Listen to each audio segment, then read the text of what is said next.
Yes we are live now. Good morning everybody. Test class में हमने Ganga ruler के बारे में एंड गजपति रूलर के बारे में डिस्कशन किए थे। अभी भोई डायनेस्ट के बारे में डिस्कशन करेंगे। तो भोई डायनेस्ट का जो रूल हुआ था वो 1541 से लेकर 1550 तक उनका उड़ीसा में राजवंश ने भोई राजवंश ने उड़ीसा में अपना रूल एस्टेब्लिश किए थे। तो ये भोई डायनेस्ट को कैसे पढ़ेंगे हम, थोड़ा मैं पहले ओवरव्यू दे देता हूँ कि इस भोई डायनेस्ट को हम कैसे कवर करने वाले हैं। तो पहला है कि इंट्रोडक्शन, क्या है भोई डायनेस्ट के बारे में बेसिक इंफॉर्मेशन के बारे में जानेंगे। उसके बाद इनका important ruler and internal rebellion के बारे में जानेंगे। फिर उसके बाद rise and fall of Mukund देवंकर स्पेशल टॉपिक के बारे में पढ़ेंगे। फिर उसके बाद मुस्लिम कॉन्क्वेस्ट एंड डिक्लाइन कैसे हुआ उड़ीसा में, उसका मुस्लिम कैसे उन्होंने प्रोटेक्ट किए थे। नेक्स्ट उसके बाद कल्चरल इम्पैक्ट हर टॉपिक तरह इसको भी डिस्कशन करेंगे। तो चलो मूव करते हैं नेक्स्ट स्लाइड को।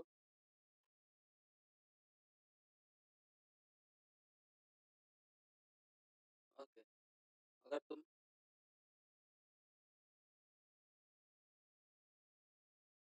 इंट्रोडक्शन में जाओगे तो भोई डायनेस्टी का this period was marked by conflict with neighbouring kingdom and internal civil war. देखो भोई डायनेस्टी का अपने के जो पड़ोसी राज्य थे ना उनके साथ ज्यादातर वो लड़ाई झगड़ा करते थे। ओके, क्योंकि उनका भी सिविल वार होता था, मतलब लोग उनको प्रोटेस्ट करते थे, राजा को मानते नहीं थे और राजा के खिलाफ छोटा छोटा जो किंगडम है वो सब विद्रोह कर देते थे। तो ये सब चलता रहता था, इसलिए ये डायनेस्टी का रूल, जो भोई डायनेस्टी का रूल नेबर कॉन्फ्लिक्ट और इंटरनल सिविल वार के नाम से भी जाना जाता है। नेक्स्ट होता है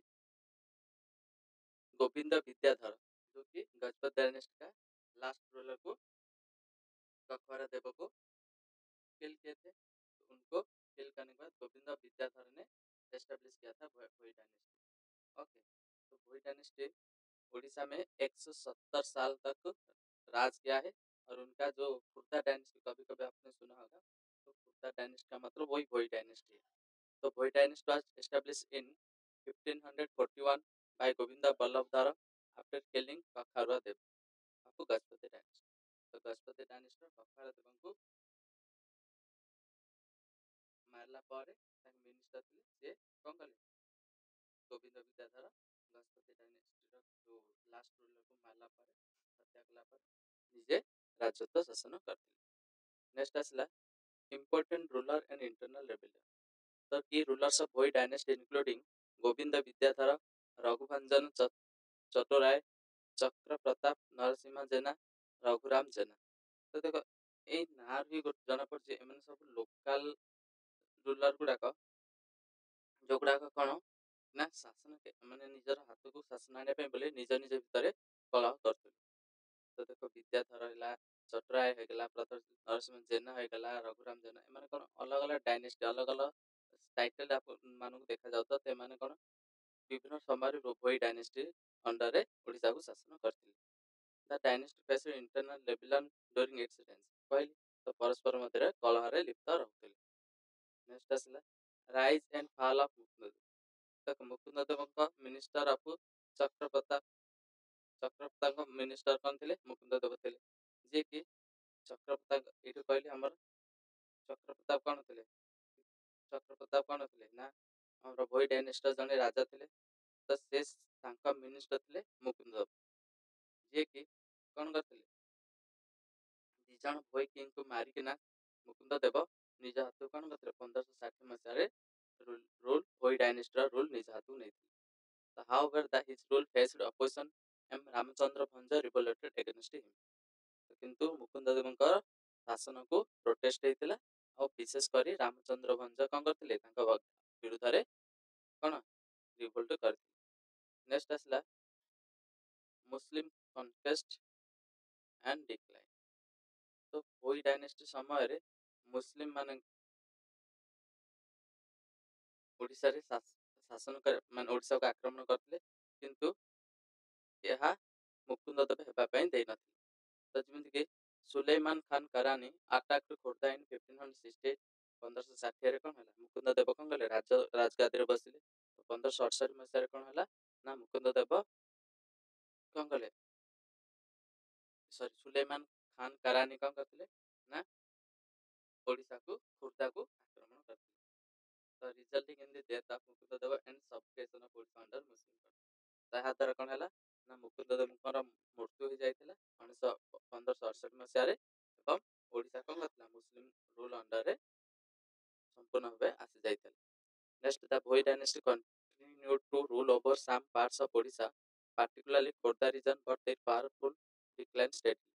ତ ଧୀରେ ଧୀରେ କ'ଣ ହେଲା, ଓଡ଼ିଶାର କେବଳ ଖୋର୍ଦ୍ଧା ରିଜନ କିଛି ମାତ୍ରାରେ ଶାସନ କରୁଥିଲେ, କିନ୍ତୁ ଧୀରେ ଧୀରେ ଓଡ଼ିଶାର ବିଭିନ୍ନ ଅଞ୍ଚଳରୁ ଭୋଇ ଡାଇନେଷ୍ଟିର ଆଧିପତ୍ୟ ହ୍ରାସ ପାଇବାକୁ ଲାଗିଲା।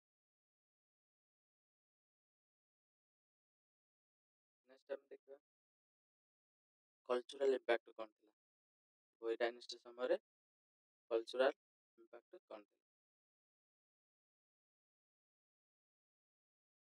This period witnessed the destruction of many Hindu temples, including Sun Temple, Jagannath Temple.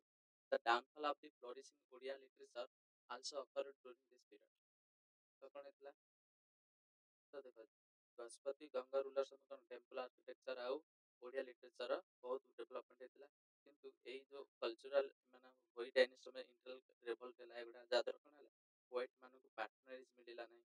White ମାନଙ୍କୁ କ'ଣ ହେଲା ନା ସେ ଡେଭଲପ ଆର୍ଟ ଆଣ୍ଡ ଆର୍କିଟେକ୍ଚର କିମ୍ବା ଟେମ୍ପଲ ଆର୍କିଟେକ୍ଚର ଡେଭଲପମେଣ୍ଟ ପାଇଁ କ'ଣ ହେଲା, ଅର୍ଥନୀତି ଯେବେ ବି ଯେଉଁ କିଙ୍ଗଡମ କ'ଣ ଅନ୍ତଃକଳହ କିମ୍ବା ବାହ୍ୟ କଳହ ଦ୍ୱାରା ଲିପ୍ତ ରହିବ, ସେ ଡାଇନେଷ୍ଟି କେବେ ବି କ'ଣ ହବ ନା ଇକୋନୋମି ଫ୍ଲୋରିଶ ହବନି। ଇକୋନୋମି ଯଦି ଫ୍ଲୋରିଶ ନ ହବ, ତାହେଲେ ସେମାନେ ଆର୍ଟ ଆଣ୍ଡ ଆର୍କିଟେକ୍ଚର କିଛି ଇନଭେଷ୍ଟମେଣ୍ଟ କରିବେ ନାହିଁ, ଯାହାଦ୍ୱାରା କ'ଣ ହବ, ଆର୍ଟ ଆଣ୍ଡ ଆର୍କିଟେକ୍ଚର ଲିଟରେଚର କିଛି ଡେଭଲପମେଣ୍ଟ ହବ ନାହିଁ। ସେଥିପାଇଁ କ'ଣ ହେଲା, ଏମାନେ ଇଣ୍ଟରନାଲ ରେଭିଲନ ଆଉ ଏକ୍ସଟର୍ନାଲ କଳା ପାଇଁ ବୋଲି ଜଣେ ଯାଉଥିଲେ ଭୋଇ ଡାଇନେଷ୍ଟି। ତେଣୁକରି ଏହି ସମୟରେ କ'ଣ ହେଇଥିଲା, ଆର୍ଟ ଆର୍କିଟେକ୍ଚର ଡିକ୍ଲାଇନ୍ ହେଇଥିଲା, ଡିଷ୍ଟ୍ରକ୍ସନ ହେଇଥିଲା ମେନି ହିନ୍ଦୁ ଟେମ୍ପଲ, ତା ସହିତ ଡାଉନଫଲ୍ ହେଇଥିଲା ଓଡ଼ିଆ ଲିଟରେଚର। ନେକ୍ସଟ ମୁଭ୍ କରିବା କରନି ଡାଇନେଷ୍ଟି। ଦେଖ କରନି ଭୋଇ ଡାଇନେଷ୍ଟିକୁ ପରାସ୍ତ କରି କରନି ଡାଇନେଷ୍ଟି 1568 ମସିହାରେ ସ୍ଥାପନ ହେଇଥିଲା। 1568ରୁ 1599 ମସିହା ପର୍ଯ୍ୟନ୍ତ এই ଡାଇନେଷ୍ଟିଟା ଓଡ଼ିଶାରେ ରାଜତ୍ୱ କରିଥିଲା। ତାକୁ ବି କେମିତି ଚାରିଟା ହେଡିଂରେ ଆମେ ପଢ଼ିବା। ଯେମିତି ଫର ଏକ୍ଜାମ୍ପଲ ଫାଷ୍ଟ ହେଲା ଇଣ୍ଟ୍ରୋଡକ୍ସନ। ଇଣ୍ଟ୍ରୋଡକ୍ସନ କ'ଣ ନା ଭୋଇ କରନି ଡାଇନେଷ୍ଟି କେବେ କ'ଣ ହେଇଥିଲା ତା ବିଷୟରେ ପଢ଼ିବା। Battle and defeat, then role of Kalapahad, next impact of Odisha. Impact ଓଡ଼ିଶାରେ କ'ଣ ଥିଲା ଭୋଇ ଡାଇନେଷ୍ଟିର, ସେ ବିଷୟରେ ମଧ୍ୟ ପଢ଼ିବା। ଇଣ୍ଟ୍ରୋଡକ୍ସନରେ ଦେଖିବା ଯେ 1568 ମସିହା Odisha came under the control of Suleman Khan Karani. Okay, of the current who is the sultan of Bengal. ବଙ୍ଗାଲର ସୁଲତାନ କ'ଣ କରିଥିଲେ, ସୁଲେମାନ କରାନି, ଯିଏକି ଓଡ଼ିଶା ଉପରେ ଆକ୍ରମଣ କରିଥିଲେ। ଆଉ ତାଙ୍କ ଅଣ୍ଡରରେ 1568 ମସିହାରେ ଓଡ଼ିଶାର ରାଜତ୍ୱ କରନି ଡାଇନେଷ୍ଟି ଅଣ୍ଡରରେ ଆସିଯାଇଥିଲା। Suleman Khan Karani was the first established Muslim rule in Odisha, transferred his capital from Gaur to Santa। Suleman କ'ଣ ଥିଲେ ନା ମୁସଲିମ ରୁଲ ଓଡ଼ିଶାରେ ଫାଷ୍ଟ ଟାଇମ୍ ବୋଲି ଏଷ୍ଟାବ୍ଲିଶ କରିଥିଲେ। ଆଉ ତାଙ୍କେ ହେଉଛନ୍ତି ଫାଷ୍ଟ ମୁସଲିମ ରୁଲ ଯିଏକି ଓଡ଼ିଶାରେ ଏଷ୍ଟାବ୍ଲିଶ କରିଥିଲେ। ଆଉ ତାଙ୍କ କ୍ୟାପିଟାଲ କ'ଣ କରିଥିଲେ ନା ସେ ଗୌରରୁ ତାଣ୍ଡାହାକୁ ସିଫ୍ଟ କରିଦେଇଥିଲେ। ତ Suleman Khan କରାନି appointed Lodhi Khan and Kutlu Khan Lohani as governor of Odisha as Puri, Odisha and Puri respectively। ତ ସେତେବେଳେ ପୁରୀର ସେ ଗଭର୍ଣ୍ଣର କାହାକୁ କରିଥିଲେ ନା କରିଥିଲା ଖାନ ଲୋହାନି, ଆଉ ଓଡ଼ିଶାର ଗଭର୍ଣ୍ଣର କାହାକୁ କରିଥିଲେ ଲୋଧି ଖାନକୁ। ଏଇ ଦି ଜଣଙ୍କୁ ସେ କ'ଣ କରିଥିଲେ ଗଭର୍ଣ୍ଣର ହିସାବରେ ଆପଏଣ୍ଟମେଣ୍ଟ କରିଥିଲେ। His son Daun Khan Karani succeeded him and expanded the dynasty influence by invading the southern region, western region of Odisha। ତ ଓଡ଼ିଶାର ସାଉଥ ୱେଷ୍ଟର୍ଣ୍ଣ ରିଜନ କ'ଣ କରିଥିଲେ, ତାଙ୍କ ପୁଅ ଦ୍ୱାଦ ଖାନ କରାନି, ସୁଲେମାନ ଖାନଙ୍କ ପୁଅ ଦ୍ୱାଦ ଖାନ କରାନି, ସେ କ'ଣ କରିଥିଲେ ଇନଭେଟ କରିଥିଲେ ସାଉଥ ୱେଷ୍ଟ ରିଜନ ଓଡ଼ିଶାର।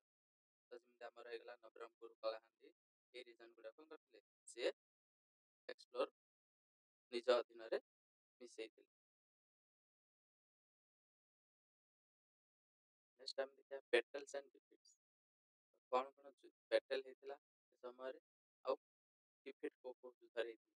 ତ 1585 ମସିହାରେ ଦାଉଦ Khan କରାନି fought the battle of Tukaroi against the Mughals, resulting in his defeat। ତ କ'ଣ ହେଇଥିଲା ନା 1585 ମସିହାରେ ଦାଉଦ ଖାନ କରାନି ଯିଏକି ସୁଲେମାନ ଖାନ କରାନିଙ୍କର ପୁଅ ଥିଲେ। ସେ କଣ ଥିଲେ ବେଟଲାକୁ ତୁକାର, ଏଇଟା ମନେ ରଖ, ଏଇଟା ଇମ୍ପୋର୍ଟାଣ୍ଟ। ବେଟଲାକୁ Tukaroi against the Mughal usually in his defence.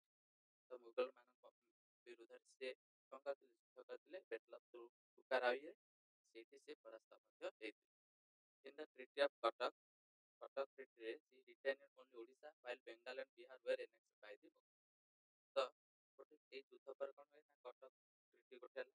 Cuttack treaty ତାପରେ କଣ ହେଲା ନା ତାଙ୍କୁ କେବଳ ଓଡ଼ିଶାର ରାଜତ୍ୱ ହ୍ୟାଣ୍ଡଓଭର କରାଗଲା, ଆଉ ବିହାର ଆଉ ବେଙ୍ଗାଲ ଗୁଡାକ କଣ ହେଲା ତାଙ୍କୁ ଠାରୁ ମୁଗଲ ମାନେ ନିଜ ଅଧୀନକୁ ନେଇଗଲେ।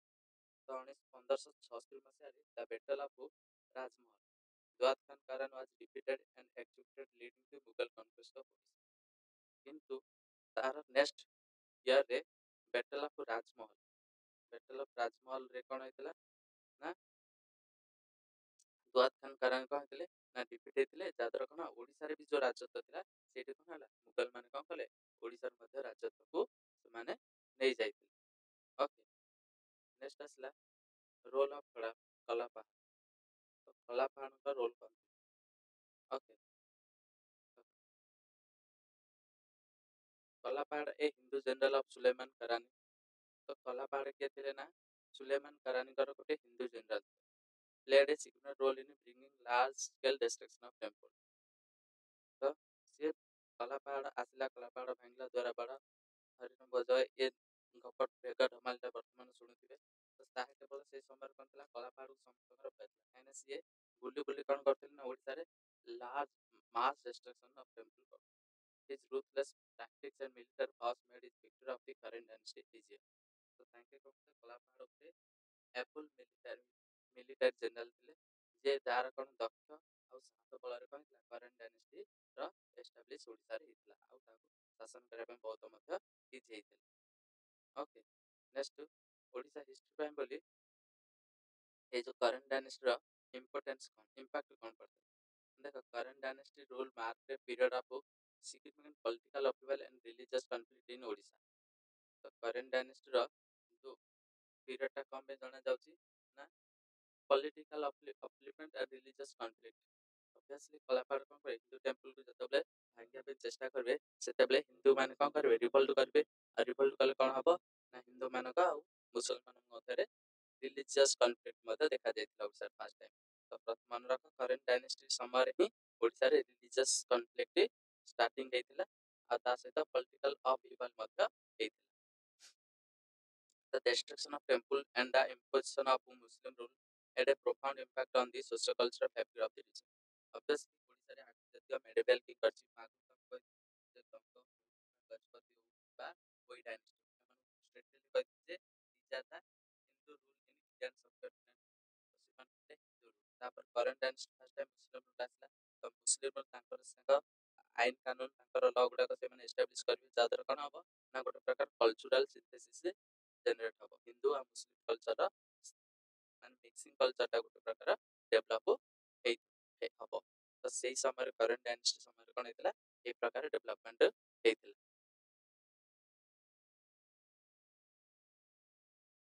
ନେକ୍ସଟ ଦେଖିବା କରେଣ୍ଟ ଡାଇନେଷ୍ଟି ପରେ ଓଡ଼ିଶାରେ କଣ ହେଲା ମୁଗଲ ସମ୍ରାଟଙ୍କର ଶାସନ ହେଇଯାଇଥିଲା। ତ ମୁଗଲ ସମ୍ରାଟଙ୍କ ଶାସନ ସମୟରେ ଓଡ଼ିଶାରେ କୋଉ ପ୍ରକାର ରୁଲ ଦେଖାଯାଇଥିଲା। ତ ମୁଗଲ ଡାଇନେଷ୍ଟିକୁ ଓଡ଼ିଶାରେ ଆମେ ଏଇ 6-7ଟା ହେଡିଂରେ ଆମେ କଭର କରିବା ପାଇଁ ଚେଷ୍ଟା କରିବା। ଫାର୍ଷ୍ଟ ହେଡିଂ ହେଉଛି ଇଣ୍ଟ୍ରୋଡକ୍ସନ ଆମେ କଭର କରିବା। ସେକେଣ୍ଡ ହେଉଛି କନକ୍ୱେଷ୍ଟ ବାଇ ମନସିଂହ, ମନସିଂହଙ୍କ ଦ୍ୱାରା ଯୋଉ କନକ୍ୱେଷ୍ଟ ହେଇଥିଲା ତା ବିଷୟରେ ଦେଖିବା। ତା ସହିତ ଓଡ଼ିଶା ଅଣ୍ଡର ଆକବର ଜାହାଙ୍ଗୀର, ଓଡ଼ିଶାରେ ଯୋଉ ଅଣ୍ଡରରେ ଥିଲା ସେ ସମୟର କିଛି ଇନଫର୍ମେସନ ପଢିବା। ତା ସହିତ governor under Jahangir and Shahjahan, ତ ଜାହାଙ୍ଗୀର ଆଉ ଶାହଜାହାନଙ୍କ ସମୟରେ ଯୋଉ ଗଭର୍ଣ୍ଣର ଓଡ଼ିଶା ଥିଲେ ତାଙ୍କ ବିଷୟରେ ପଢିବା। ତାପରେ ଓଡ଼ିଶା ଅଣ୍ଡର ଔରଙ୍ଗଜେବ ନେକ୍ସଟ ପଢିବା। Odisha under then Naib Nazim of Bengal next ପଢିବା। ମେଜର ନାଇବ ନଜିମଙ୍କ ବିଷୟରେ ପଢିବା, ଆଉ ତାଙ୍କ ଆଡମିନିଷ୍ଟ୍ରେସନ ବିଷୟରେ ମଧ୍ୟ ଫର୍ଦର ସ୍ଲାଇଡରେ ଆମେ କଭର କରିବା। ତ ଦେଖିବା ଇଣ୍ଟ୍ରୋଡକ୍ସନ ଯେ ମୁଗଲ ରାଜତ୍ୱ ଓଡ଼ିଶାରେ କେବେ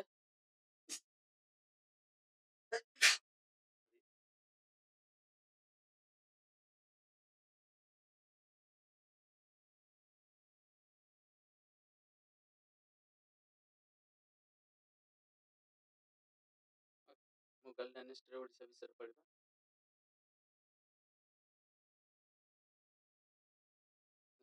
इंट्रोडक्शन कौन ना मुगल इन Odisha began with the arrival of राजा मान सिंह अकबर्स राजपूत जनरल। तो मान सिंह कौन थे ना राजपूत जनरल थे। त्या ओडिशा रे मुगल साम्राज्य एस्टाब्लिश केबेला ना जेते बेले अकबर का जनरल जो कि राजपूत जनरल बोली कहते तांको मान सिंह जेबे ओडिशा को आस्थिले सेते बेले ठिकन ओडिशा रे मुगल साम्राज्य रो रूल एस्टाब्लिश हेइतिला। Okay in 1590 Kutulu Khan Lohani declared himself independent and assumed the title of Kutulu Shah. तो जो 1590 मसीह कुतुलु खान लोहानी जे कि गवर्नर कौन कार थे पुरी रे थे से कौन करथिले ना निज को इंडिपेंडेंट कौन कले घोषणा करदेले आ टाइटल एज्यूम कले कुतुलु शाह बोली टाइटल एज्यूम करदेले। तो नेक्स्ट आसला कौन नाजिर खान सन ऑफ कुतुलु शाह।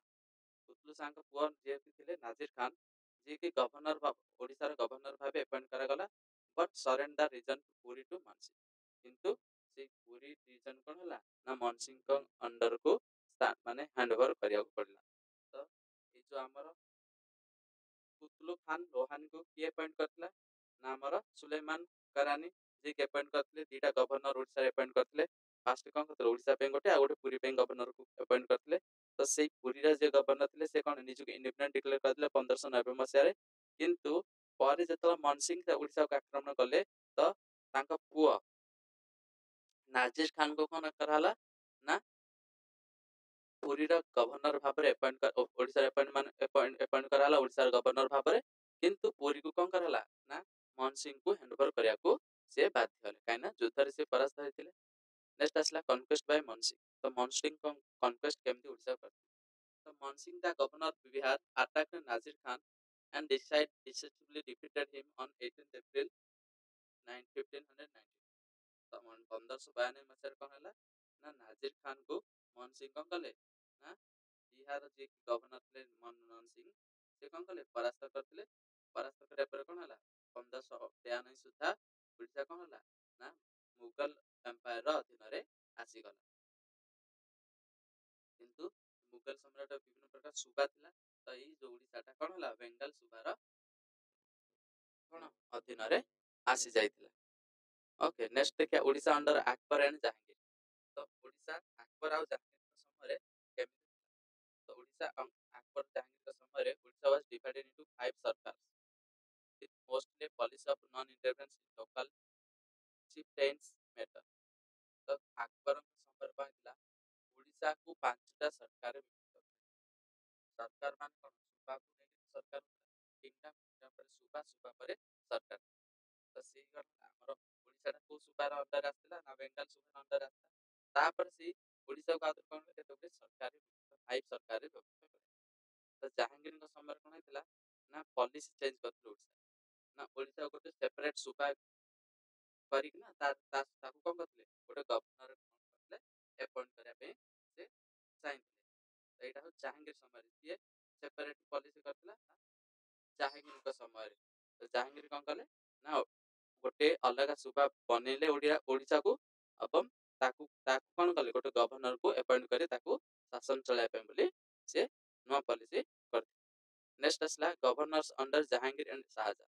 तो जहांगीर और शाहजहां का समय रे को गवर्नर ओडिशा रे आस्थिले तांकर विषय रे किछि को मसिया आइतरा सेते इंपोर्टेंट नाही। किंतु जदी प्रीलिम्स रे पचार पारे जे ए गवर्नर का सहित रिलेटेड। ओके तो कासिम खान जे कि 1606 मसिया अपॉइंट करथिले। कल्याण मल जे कि 1611 मसिया अपॉइंट हेतिले। मुकाराम खान जे कि 1617 मसिया अपॉइंट हेतिले।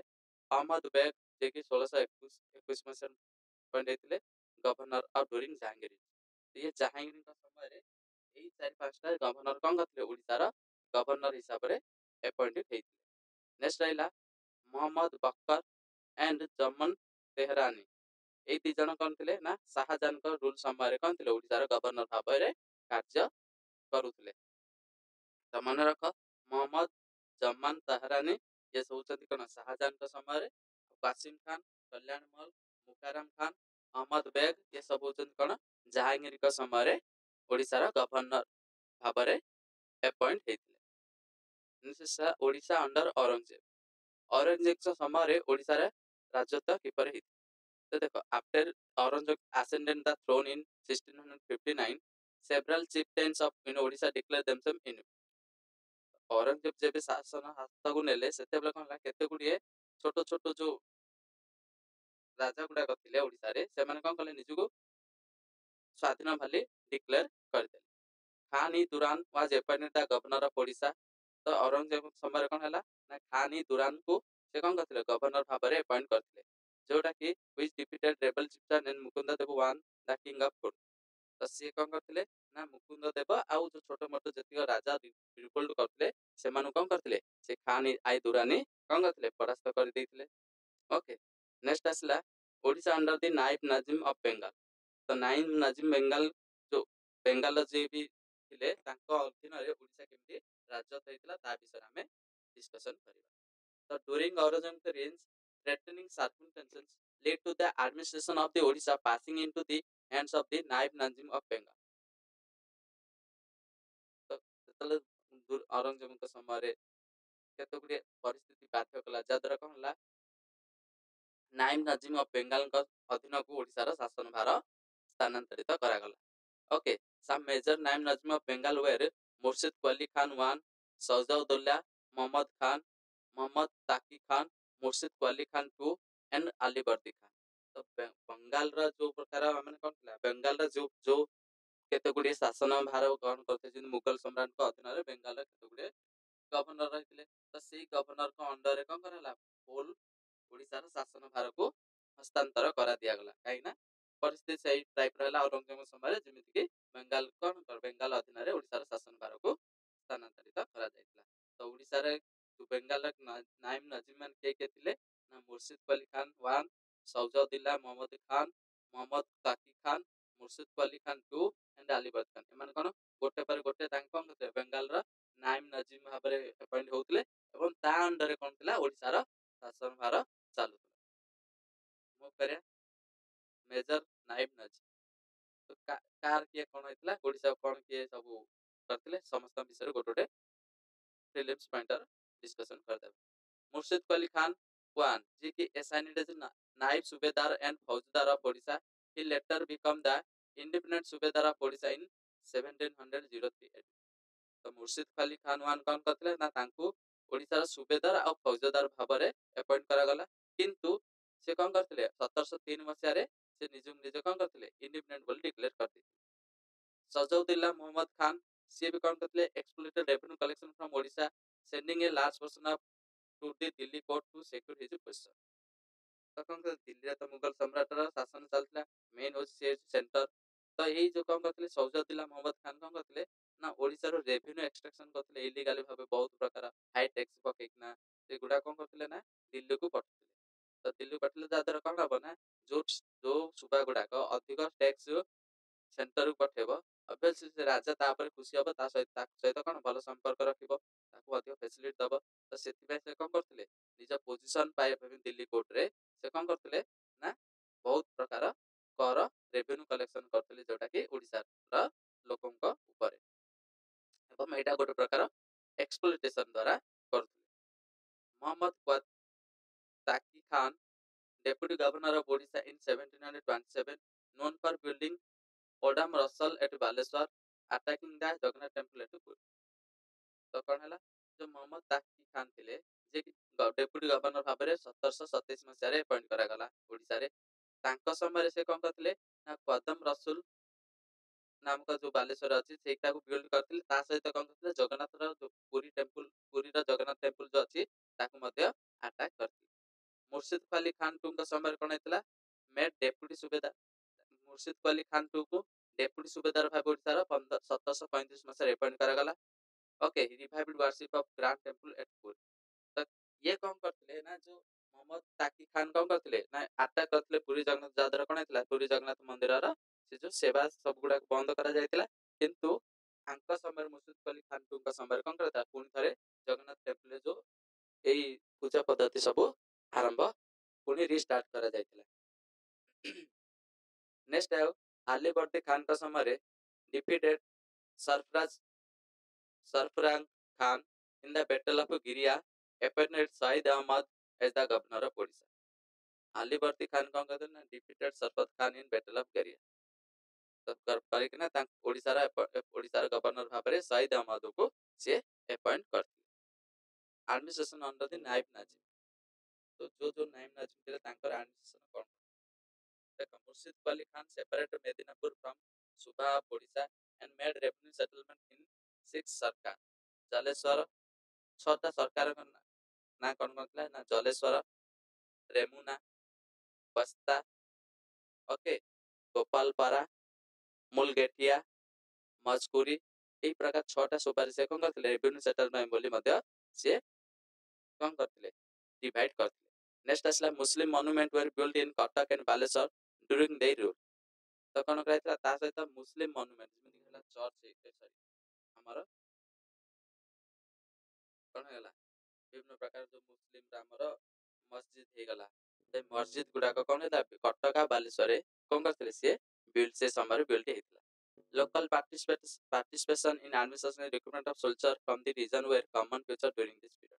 ତ ସେ କଣ କରୁଥିଲେ ନା ଲୋକାଲ ଲୋକଙ୍କୁ କଣ କରୁଥିଲେ ନିଜ ଆଡମିନିଷ୍ଟ୍ରେସନ ଭାଗ ଭାବେ କଣ କରୁଥିଲେ ଆପଏଣ୍ଟମେଣ୍ଟ କରୁଥିଲେ ଯାହାଦ୍ୱାରା କଣ ହବ ଲୋକ ରିଭୋଲ୍ଟ କରିବେ ନାହିଁ। ନେକ୍ସଟ ଟାଇମ ପଢିବା ଯେ ମରାଠା ରୁଲ ତାପରେ କେମିତି ଓଡ଼ିଶାରେ ରାଜତ୍ୱ କରିଥିଲା। ତ ଓଡ଼ିଶା ଅଣ୍ଡର ମରାଠା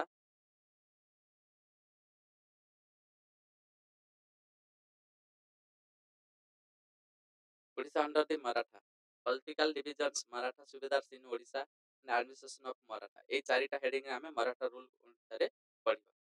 ଦେଖ ଫାଷ୍ଟ ହଉଛି Odisha under the Maratha। So the Maratha administration of Odisha began effectively in 1751 AD when Raghuji Bhosle I became the new master of territory instituting a new system of government। ତ Raghuji Bhosle one ଯିଏକି Maratha ruler ଗୋଟେ ରାଜା ଥିଲେ ଯିଏକି 1751 ମସିହାରେ କଣ କରିଥିଲେ ଓଡ଼ିଶାରେ ନିଜର administration establish କରିଥିଲେ।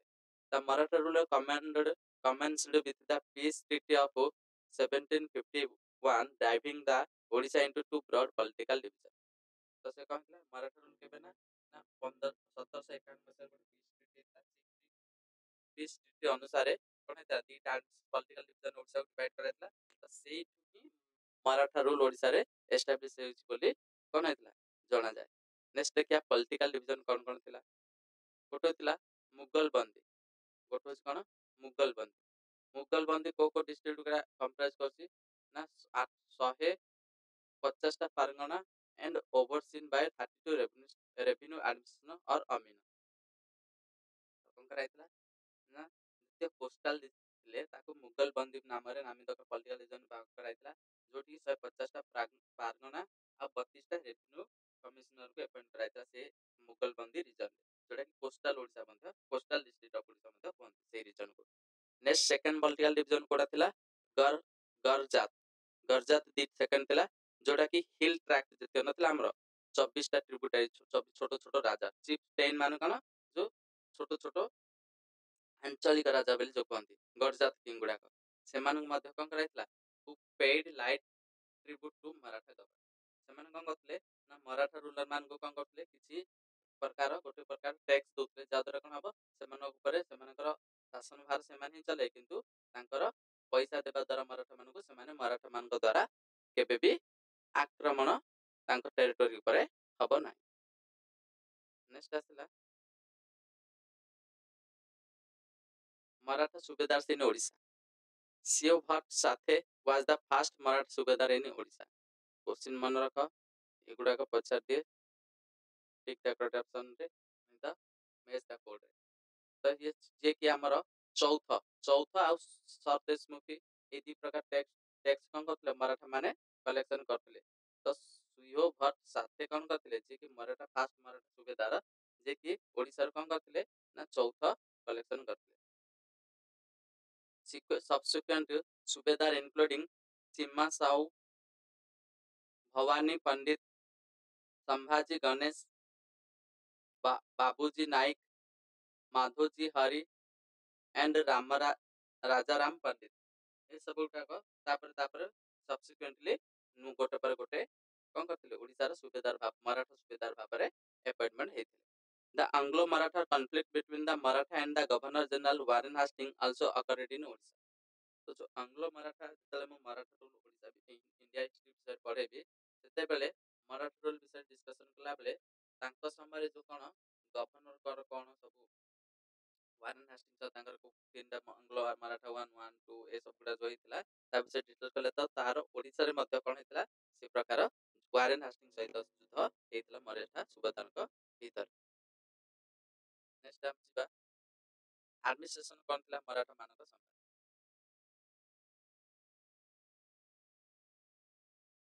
Okay.